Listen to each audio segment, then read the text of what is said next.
Di tengah jalan, kalian pasti sering ngelihat beberapa mobil tua asap knalpotnya ngebul, warnanya pun bervariasi. Ada yang putih, biru, hitam, dan abu-abu. Dari warna knalpot, kita bisa mengira secara garis besar potensi masalahnya dari mana. Pertama, asap putih. Itu tidak selalu memberikan sinyal buruk. Kalau mobil kalian misalnya ada pada lingkungan dingin atau baru hujan yang mengakibatkan penumpukan air atau kondensasi pada knalpot, sehingga pada saat baru dipanasin, air pada knalpot akan menguap dan menghasilkan gas menyerupai asap putih halus seperti ini. Ketika udah lama dipanaskan dan dibawa jalan, asap ini akan hilang. Kalau asap putihnya lumayan tebal dan tidak hilang-hilang, itu ada indikasi kebocoran air radiator ke dalam ruang pembakaran.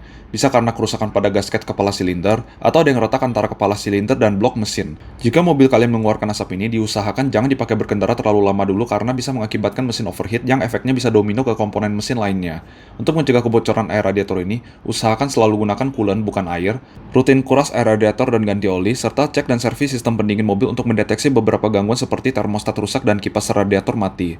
Kemudian asap biru. Biasa ini terjadi karena oli rembes ke ruang bakar, biasa karena ring piston atau seal cutoff aus, serta dinding silinder terkikis yang membuat oli bisa merembes melalui kepala piston dan valve stem. Selain itu bisa juga karena positive crankshaft ventilation atau PCV yang fungsinya terganggu, yang mengakibatkan tekanan berlebih pada bak mesin sehingga membuat oli terdorong ke ruang bakar. Lalu jika mobil kalian berturbo, bisa karena seal turbo yang udah aus yang menyebabkan oli rembes ke saluran knalpot maupun kompresor. Lalu kita ke asap hitam. Biasa diakibatkan karena konten BBM yang disemprotkan terlalu banyak, jadi rasio udara menjadi lebih kurang. Bisa jadi karena injektornya bermasalah atau filter udara kotor, serta ada masalah pada dua sensor utama yaitu sensor mass airflow dan sensor oksigen. Jika di antara dua sensor ini ada yang anomali, ECU akan membaca data yang tidak akurat sehingga campuran BBM dan udara menjadi tidak presisi. Fuel pressure regulator yang bermasalah bisa membuat tekanan BBM tidak stabil. Hal ini bisa membuat pasokan BBM pada ruang bakar berlebih. Untuk mobil berturbo, biasanya turbocharger udah malfungsi, sehingga rasio udara yang diberikan itu menjadi kurang. Kemudian untuk mobil diesel, asap hitam itu normal jika mesin berada pada putaran tinggi dan akselerasinya baik.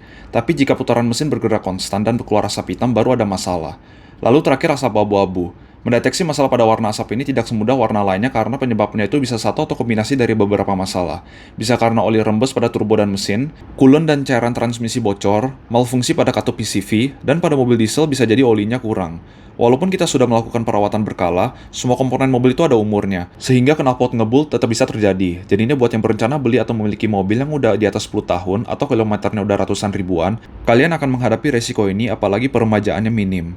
Jadinya penting untuk melakukan pengecekan pada mesin, misalnya cek level air radiator dan dipstick oli mungkin seminggu sekali, lalu lakukan general check-up misalnya setiap servis besar di 40.000 km di bengkel untuk diagnosa menyeluruh. Walaupun begitu, tetap lakukan perawatan berkala untuk menjaga kinerja mesin kalian. Rutin ganti oli, filter udara, filter bensin atau solar, servis radiator, dan peremajaan lainnya. Silahkan komen jika ada yang kurang di video ini biar bisa jadi informasi berguna buat yang lain.